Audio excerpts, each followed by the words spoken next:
Here's a video to walk you through the high-level steps of creating or updating an access role in Ops Insights. So to create an access role in Ops Insights, you need to be logged in as a client administrator user. I've done that here. I've logged in as a client admin user for one of our demo accounts. And when I first log in, I'll be taken to the dashboard.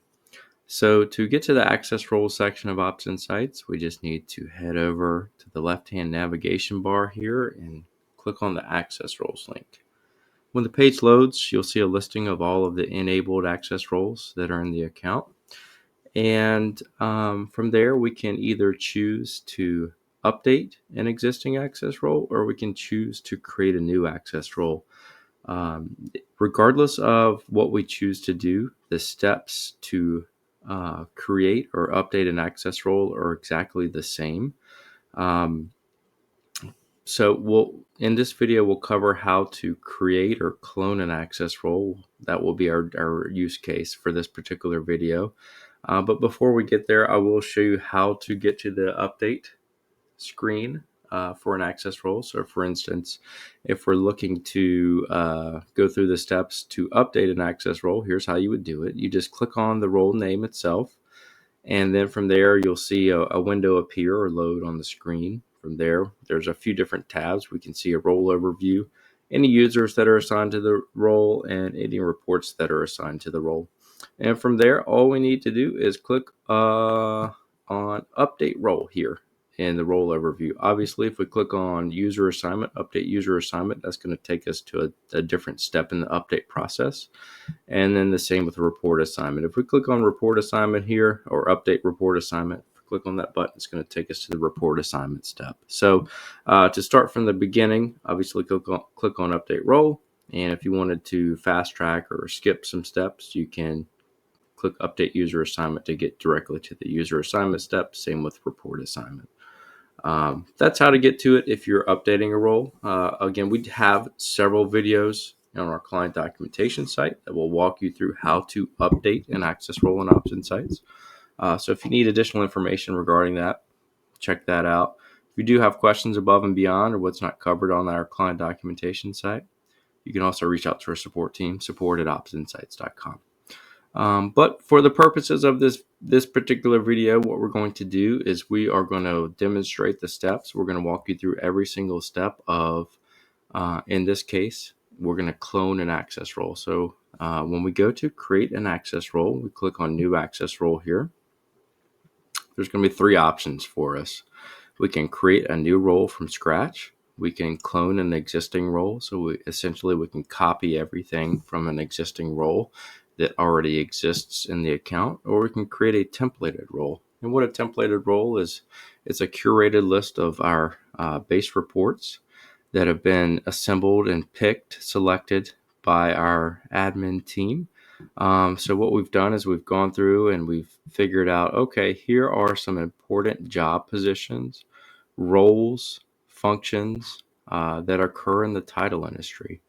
And we've gone through our report library, our library of base reports, which you gain access to when you subscribe to Ops Insights. And we've just assembled or prepackaged those reports that revolve around each job function. So you can see things like we have abstracting focused access roles. We have external client access roles, closing manager, revenue, SLAs, so on and so forth. So we've got a ton to choose from here.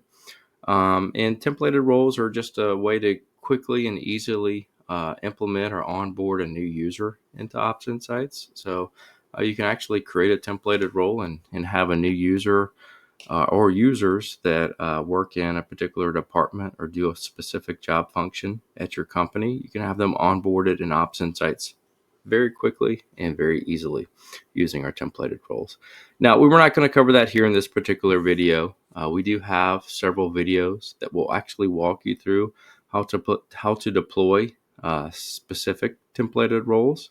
That's available in the access role section of our user documentation site. And again, if you do have questions above and beyond what's covered there, reach out to our support team, support@opsinsights.com. But For the primary use case for our specific video, we're actually going to clone a role. And we're going to show you how to do that just so that we can demonstrate an overview or explain every single step that's required to either create or update an access role in Ops Insights. So what we're going to do today is we're going to clone a sales and marketing access role. We're actually going to clone this sales and marketing Andy Bernard access role. So you can see we have two sales and marketing focused roles that exist in the account currently. So we have one that is geared towards executives. So this would be assigned to anyone in the account that has the ability or needs to see production for all sales reps within the company.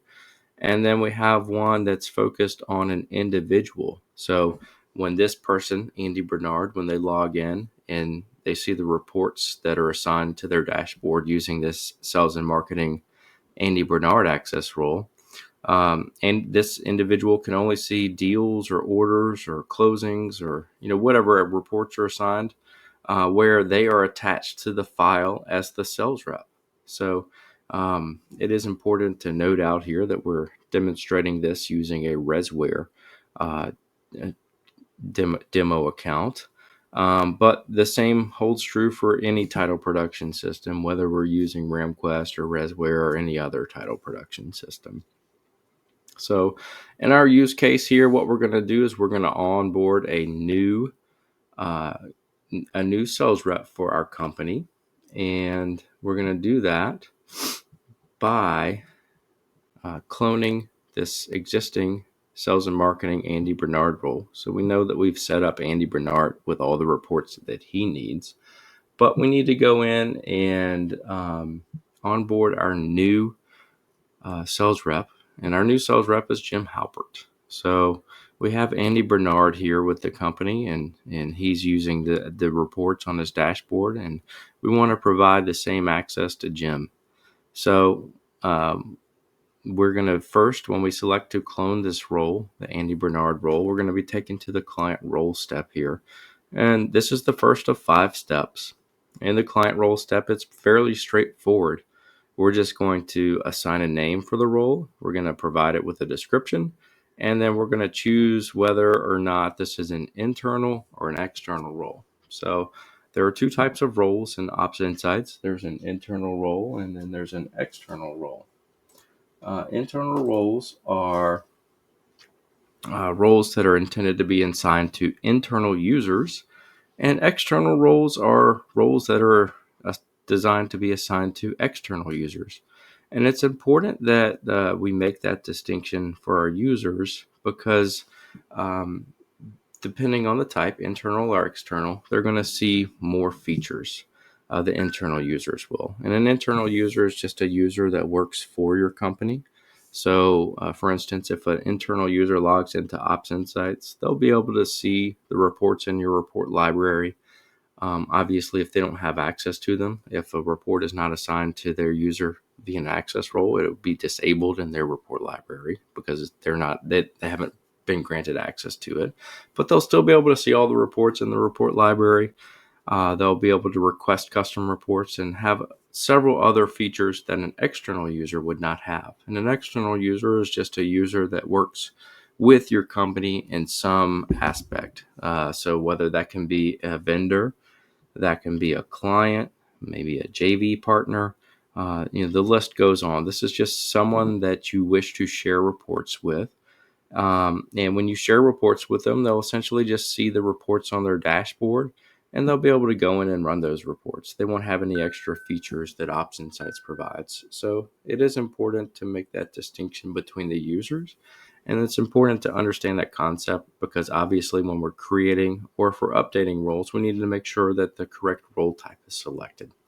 Obviously, this is an internal role because we're creating a role for Jim Halpert, a salesperson that's employed by this demo company, this fictitious demo company that we have here. So we are going to keep it as an internal role, but just wanted to explain the concept of internal or external roles. Now, we do have videos that cover this topic exactly and goes into more detail about that, how internal and external users work, as well as how internal and external roles work. If you need more information about that, check out our client docs or user docs site. And of course, reach out to our support team if you do have additional questions about how that process works and which type of role you should select and which scenarios you should use it. So that is pretty much it for client role. The client role step, pretty straightforward. Obviously, we need to go in and change the description a little bit. So this basically says this is a role that contains files that has Jim Halpert attached to the file as a partner, as the sales rep partner type. And again, this is a Resware demo account. But like I said, this would hold true for RamQuest or any other title production system as well. Just the way of the criteria or the way that files are tracked for sales reps may vary a little bit from production system to production system. So that's it for the client role step. Pretty easy, pretty straightforward. The only real thing to consider here is just making sure you have a good grasp of the internal versus external role, which type of role to create. The next step after client role is going to be user assignment. So this is where we're just going to select any user that should be assigned to the access role. It's important to note, since we did select internal access role type, that we are only going to display internal users that are enabled in the account. Obviously, we can toggle this switch or flag and show all of the users if you'd like, but when the page initially loads, it's going to display any enabled internal user. And from there, we can just select any user that we want. So to select, we just turn the switch on, essentially. So change it from gray to blue. Blue denotes that that a selection has been made, and then the gray denotes that a user is not selected. So it's important to point out too, and that's one of the main reasons that we chose to demonstrate all these steps, or give you a high-level overview of all these steps by cloning a role, is because when we clone a role, we actually copy everything, all of the configuration, all of the selections of the role we chose to clone. So it's important to note, since that we're cloning or chose to clone the sales and marketing Andy Bernard access role, that Andy Bernard's user was already selected when we entered the user assignment step. So if you are cloning roles in OpsInsights on the user assignment step, it's very important, especially if you have several users in the account. This account's not too overwhelming because there are only currently 13 enabled users. But if you have more than 30 or 40 users in your account, maybe even more than that, it's important to click through every single page to make sure that all of the correct users will be assigned to this access role. Obviously, if we continue on with Andy selected, once this role is created, if Andy logs in and the sales and marketing Jim Halpert access role is assigned to the Andy Bernard user, then those reports will appear on Andy Bernard's dashboard, and he'll be able to see orders and deals that Jim has generated for the company. So not necessarily a desirable thing. So important to note, will probably, most likely, especially if you're creating sales roles or anything like that that's focused on or is intended to be focused on one individual, then you'll need to go in and find those selections, those copied or cloned selections, and remove them. Now, one thing to point out here as well, obviously there is not currently a user for Jim Halpert. And I wanted to do that on purpose because in OpsInsights, it's recommended to create any roles first for a new employee or a new OpsInsights user. And then once the desired roles for that user has been created, then at that time, you'll want to go in and create the user account for the new user. And the reasoning behind that is, if you create the user first and you don't have any access roles to assign them at the time they're created, then once the user account is created, they'll receive an account activation link email. And when they click on that link and log in for the first time, if no access roles are assigned to their user account, then nothing will appear on their dashboard. So it's important to first make sure that you have the access roles available in your account before you create the user. Now, if you're creating a new executive and you already have the access roles kind of created already that will be assigned to that new executive, then it's not an issue, right? You create the user and then select the roles that already exist in your account. This scenario only should be used, or this strategy should only be used if the access role that you're going to assign, or access roles that you're going to assign to the user, aren't available in your account yet. So never create a user with no access roles is kind of the net of what I'm trying to say here. But above and beyond that, the user assignment step is fairly straightforward as well. Obviously, we're just going through the list of users in the account, and then we're picking whatever user we want to have access to this particular access role. Now, one strategy that you may want to consider as well, we do have a sales manager demo user here. So for instance, if the sales manager needed to see deals for Jim or needed to see deals for Andy, we could also assign this role to the sales manager demo user. And then when the sales manager demo user logs in, he could see deals for Andy, he could see deals for Jim, or he could potentially see deals for the entire company. But that's something that is just a preference. Again, if we do this for everybody, all the sales reps, if you've got like 10 sales reps and you have assigned all of those roles to the sales manager, he's going to have 200 reports on his dashboard, or his or her dashboard. And not necessarily, that can be very overwhelming and not necessarily as useful as a dashboard could be if it was pared down to only display reports that are critical to his or her job. Just wanted to point that out. And for this particular use case, when we're cloning, we don't have a user for Jim.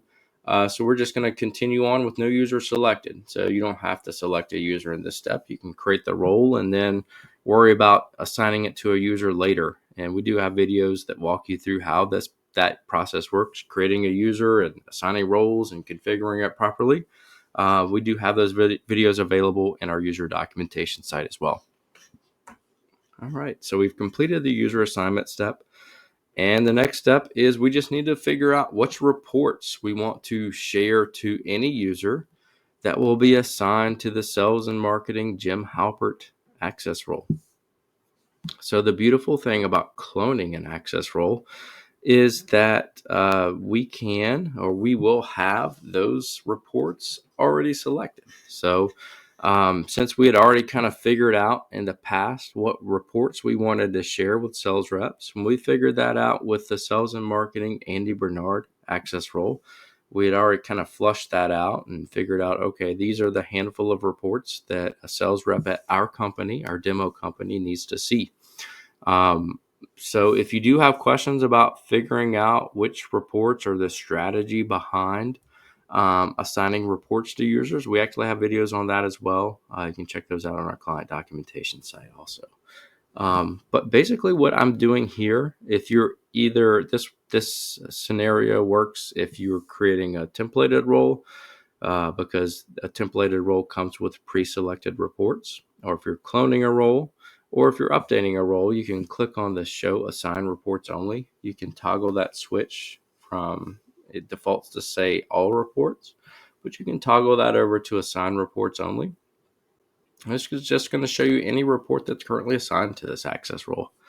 And from there, let's say, for instance, if we didn't want to share something, if let's say that Jim Halpert did not, he is a refinance salesperson only in our weird demo scenario, then chances are he's not going to need to see the contracts received because he's not getting contracts. He's just getting refi deals all day. So if that was the case, we could toggle that off. And we can do the same thing with other things as well. We could, if he didn't care what type of orders he's getting, he knows 100% of the time he's getting a refi. We don't necessarily need to see all the transaction types. We could do that as well. So you can add or remove any report that you want. Obviously, it's the same The same way that we selected users is the same way that we select reports. A blue switch indicates that the report is selected, and then a gray switch indicates that the report is not selected. So we can do that here. If we wanted to look through every single report that's in your report library, we could do that this way. And as you can see, here's just a glimpse of the volume or the number of base reports that are included with a ResWare subscription, a ResWare title industry subscription here. We have 111 different listings, and a majority of these, there are some, just a handful, where we just only have detailed reports. There's not a visualization assigned to it. But the majority of these listings, these 111 listings, there's going to be a visualization, and then there's going to be the drill down or the detailed report that's linked to it. That's what you see when you click the drill down button on your dashboard.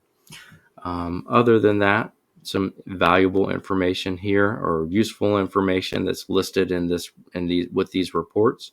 The industry database, that's going to basically tell you, hey, this is a title industry ResWare, or this is a title industry RamQuest. So obviously it's not that important if we just have one connector assigned to this account. But if we do have multiple connectors, let's say, for instance, you've chosen to upgrade and you were running one line of business or one region of your business from RamQuest, and you're running another or the remaining from ResWare, you can actually upgrade with us to include multiple connectors in your account. And then if that was the case where you had a RamQuest or a ResWare, or if you have two ResWares, it can vary based on how you're set up. You can actually have multiples here, and it will tell you the type of connector that this particular report is assigned to.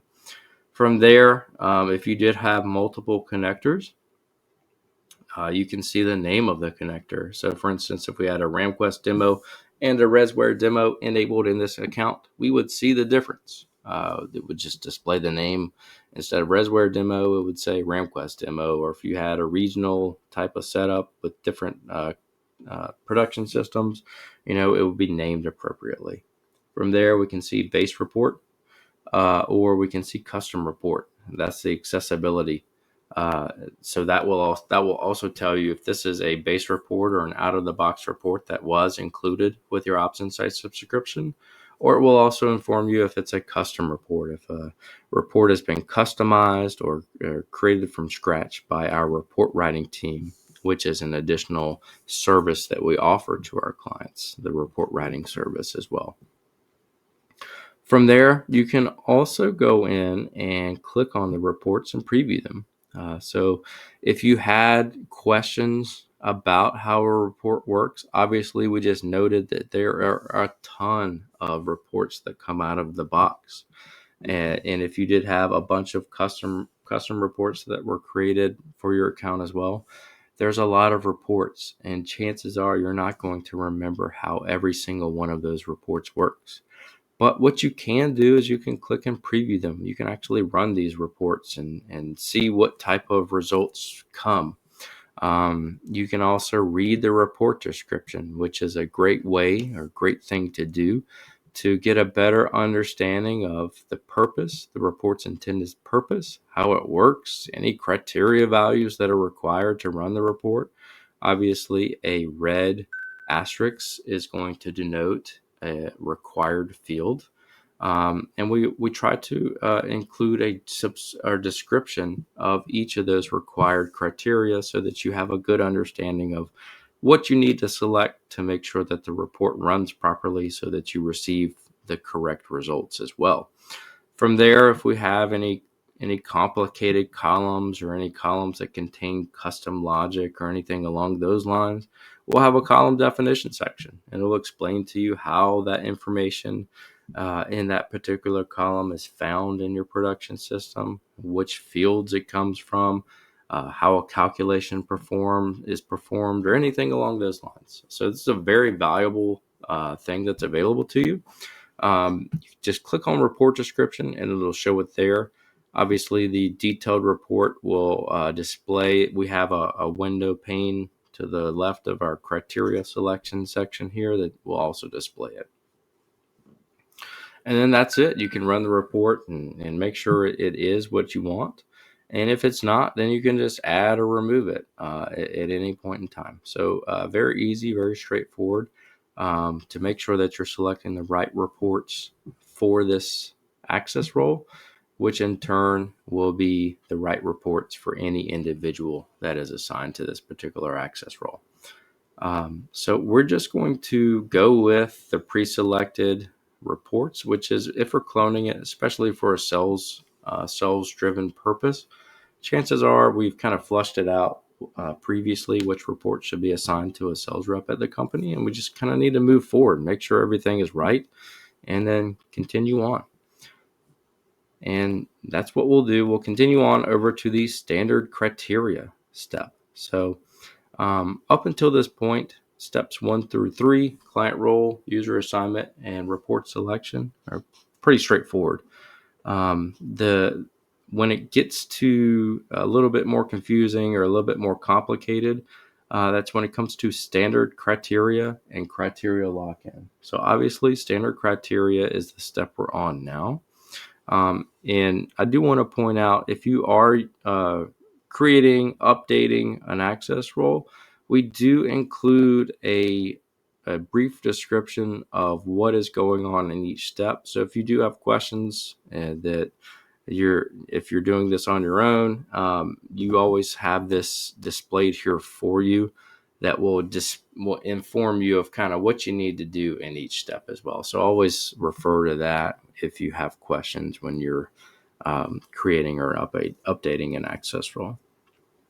But since we're cloning an access role, we're copying over the selections that were previously locked in for the sales and marketing Andy Bernard access role. And you can see we've got a date range that's been pre-selected. We can go in and change it if we'd like. We can go with a last month or last week, or whatever time frame is most applicable for what we're trying to achieve with the access role. Obviously, if you select something like last month and the user logs in every single day, then they're going to see the same values on their reports every single day, and that may or may not be useful to them.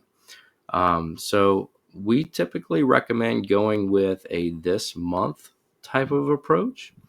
And this month, if they log in daily or if they log in multiple times per day, they can actually see the values on their reports change each time they log in, because obviously Ops Insights is a live feed into your title production system. So if you're curious about how many orders you've received throughout the day, that's something you can do with Ops Insights. You can just log in and see, okay, the count was 500. Now it's 505. Now it's 520. You can see the numbers increase each time you log in. So this month is always recommended for the default value, but you can change it. And again, it greatly depends on the purpose of the access role. Obviously, we have some advanced options. So if it is more of a historical type of report or focus, then you can grab things in the past. So if you want to see things that are in the past only and not include things that are in the future. So obviously, if we select this month, that is the current month is February. So if we are doing this month, this will grab everything from February 1st to February 29th. This is a leap year. But if we do trailing, let's say, for instance, we do trailing month, that's going to give us 30 days in the past from the current date. So that will grab all the entire month's worth of files every single time you log in, or every single time the report's executed. So you can see up to date, up to minute information, a month's worth, or you can do that in 3, 6, or 12 months as well. And we do have some other options here available for trailing. And then future. So future, if you are trying to project closings, or if you're trying to project revenue or anything along those lines, future is probably what you want to do. Obviously, if you choose future and it's an orders focused or something that's happened in the past and you select future dates, then you're always going to receive 0. So obviously, if we receive orders, we can't select, I want to see a future month worth of orders because they haven't happened yet. So it's important to understand how future and trailing dates work if you want to see something above and beyond these standard options that we offer. But we're going to keep it at this month for this particular access role because we have a mix of orders, closings, revenue, and all that good stuff included in this particular sales role. From there, you just want to make sure that things have been copied over since we've cloned it, but you can make any selections that you want here. And something that's very important to point out here is since we cloned and our purpose is to lock it in or have a role that's focused on Jim Halpert's deals, we need to make a change. And in ResWare, using the Ops Insight standard criteria, we need to assign files or identify files using the partners that have been attached to the file for sales reps. So for instance, if you use a sales rep partner type of marketer, or if it's anything that's different than sales rep, you would change that here. And then we just need to go in and change this from Andy Bernard over to Jim Halpert. So now when whoever is assigned to this particular access role logs in, we have files where Jim Halpert is attached as a partner, and they were attached to the file as the sales rep partner type, or that Jim Halpert partner is attached to the file as a sales rep partner type. Something that's also important to note out in this particular step and all criteria steps in general is the allow user to override option. So this is a yes or no question essentially. And if it says no here, that means that the user will not be able to toggle or change your selections that you've made here. So any user that's assigned to it, if they load this dashboard or they load the criteria selection screen, they're just going to see a padlock, and they'll be able to hover over the info icon like we've done here if there are multiple selected. Obviously, if one is selected like it is here, then it will display the value. Then it's going to be locked down. They can't change it. They can see what you have selected. Obviously, they can see the selections, but they can't change them at all. So we've done that here for a few, right? We don't want them changing or trying to manipulate revenue numbers in any way, especially if there's a commission focused report assigned to your access role. And then the same thing for sales rep deals, right? We don't want Jim Halpert to have the ability to go in and change the selection or override your selection so that they can look at, let's say if Jim wanted to or tried to look at Andy's deals, he could do that if this wasn't locked down. But since this is locked down with allow user to override no, then they can't do that. And here's how you do it. It's just a switch here. Allow user to override. If I wanted to change it, I could do that here. And now if the assigned user is on their dashboard or executing the report, then they could change this value. So we want to make sure that that's no. So you notice we have it a no here in several. Obviously, if they want to change the default value date range, they can as well. So we don't want to lock that down by any means. That will allow them to go in and see custom date ranges, year over year date ranges. They can kind of pull in the results that they want. It will just default to load this month. And the same thing with current file status. So we've gone in and we've selected all the status values with the exception of canceled or fall through. So when the reports load, it's going to exclude any canceled files or exclude any fall through files. So obviously when Jim or Andy or any of the sales individuals or sales staff are reviewing reports, we don't want them to inadvertently count orders that have been canceled or closed or fallen through, anything along those lines. So that is how the criteria selection process would work. Now I want to explain what standard criteria is and how that will come into play in the next step, criteria lock-in. So when we build reports and ops insights, whether it's a base report or a custom report, we build in what we call standard criteria. So they work the same on every single report. Obviously, we have standard dates, and then we build them in only when it's applicable. So for instance, if they're, and again, this is a Resware demo account, but if we are building in an orders focused report, obviously orders focused reports do not need disbursement revenue transactees, the disbursement revenue type, or disbursement revenue method, so on and so forth. We've got a bunch here. So if you were creating an accounting focused access role, you probably would want to make some standard selections here. And then the same, so on and so forth, right? But most of the time, every report is going to include these here, with the exception of SLA business days. But we try to build in all of our base reports and custom reports. We try to build these in office, transaction type product, so on and so forth. So these are selections that you'll want to make. And what we're doing here in this step was we're selecting default values for the role itself.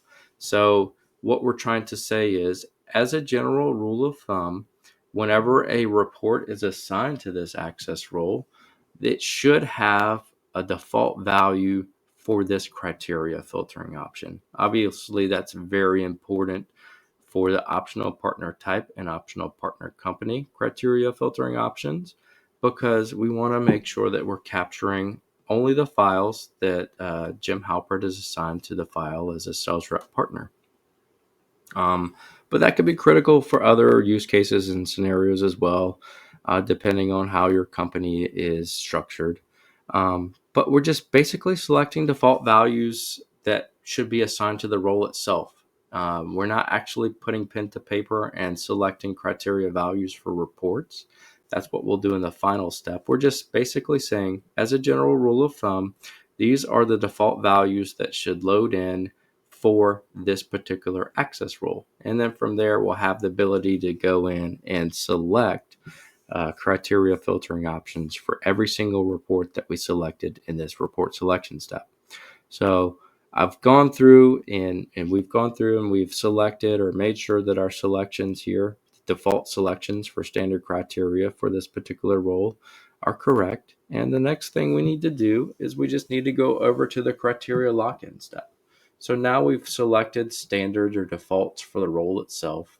But now what we're going to do is we're actually going to go through every single report that we selected in the report selection step, and we are going to lock in default criteria values for those reports.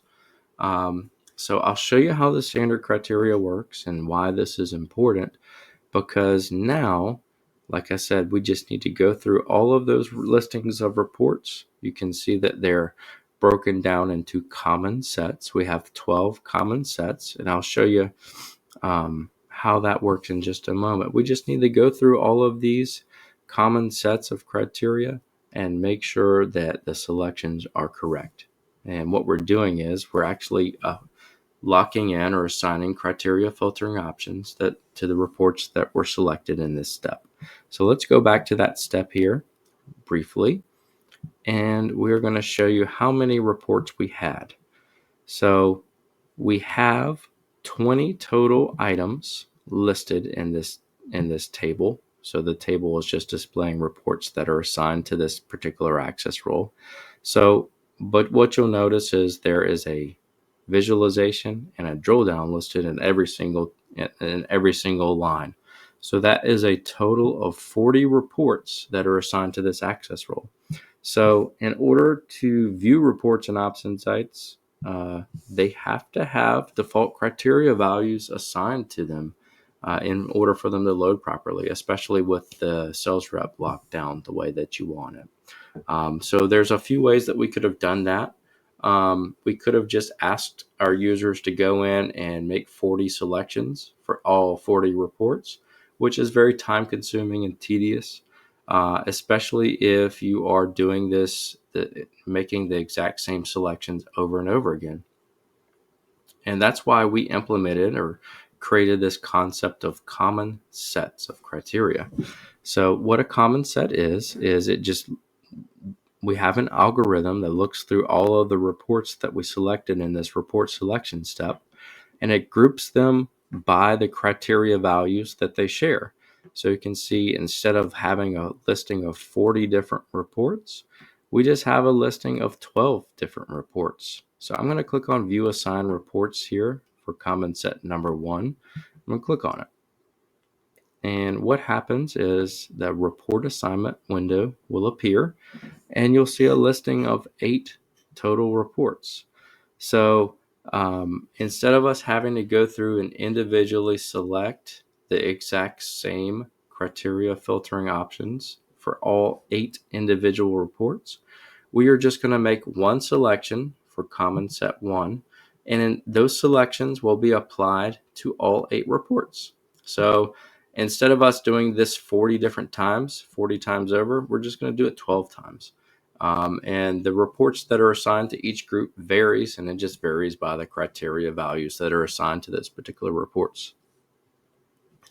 So to expand and start your selection process, you just need to click on the plus button here, and you can see there's a listing of all of the criteria filtering options that these 8 reports, and again, we can click on View Common Set 1 reports here and see the names of these 8 reports that they share.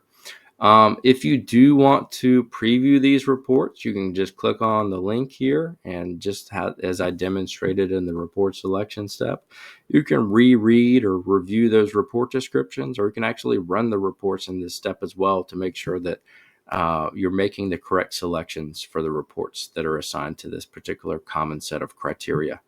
And beyond that, we just need to make sure our selections are correct. And I want to point out here that we have a criteria type column.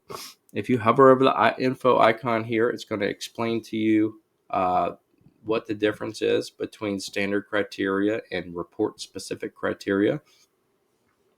Obviously, a standard criteria is what we made selections for in this previous step. So anytime there is a standard criteria, the default value that we have selected, or the value that we selected in the previous step, is going to be carried over.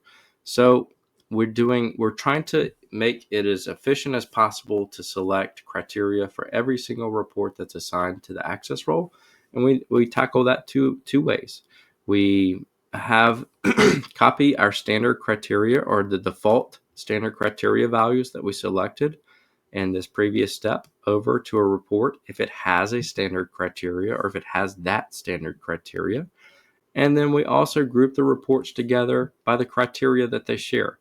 So you don't have to go in and remake these selections 14 different or 12 different times. We just need to go through and verify that the selections were copied over properly, which is much easier than going through 12 times or 40 times for that matter and making the exact same selections. So we have standard criteria that this month was copied over, standard criteria, the file status values were carried over, and most importantly, the sales rep status values were carried over as well. So we have a standard optional partner type criteria for sales rep, and then we have a standard optional partner company criteria for Jim Halpert, and you can see that allow user to override value. You can see it when it's yes and when it's no. Now it's important to note here too, we can go in and override our standard criteria selections. Let's say, for instance, for this particular grouping of reports, we didn't want to see this month's worth of orders. And again, these are order focused reports, as you can see when I click on View Common Set 1. These are all orders focused. So if you wanted to see something more trending type of data, if you wanted to see a trailing month's worth or 30 days in the past's worth versus just what's happened in the current month, you can do that here. And we can deviate from the standard criteria selections. It's just carrying over what we've selected. And again, that's why I said in this particular step, in the standard criteria step, as a general rule of thumb, these are the default values that should be assigned to reports for this role. But we can deviate from it. We can see, and for instance, if you wanted to only see or remove close or do this or clear them all, we don't have to carry over or take those selections that were carried over for those standard criteria selections we made in the previous step. And then from there, we just need to review. We basically review the reports that are assigned to each common set, and then make sure the selections that we've made are correct. So we have common set 1. Once you complete it, a check mark box will appear. So if I try to complete this particular process now, it's basically going to tell us or show us a warning message, and it's going to say, hey, please lock in default values for common set 2. That's the common set we were on we had expanded.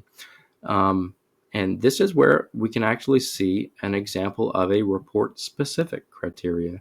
So there are report-specific criteria that exist in some reports, and we didn't build out a standard criteria for it just because it's only used by one report, or it's only used by a small group of reports. Obviously, you saw a very long list of standard criteria that we have for Resware currently.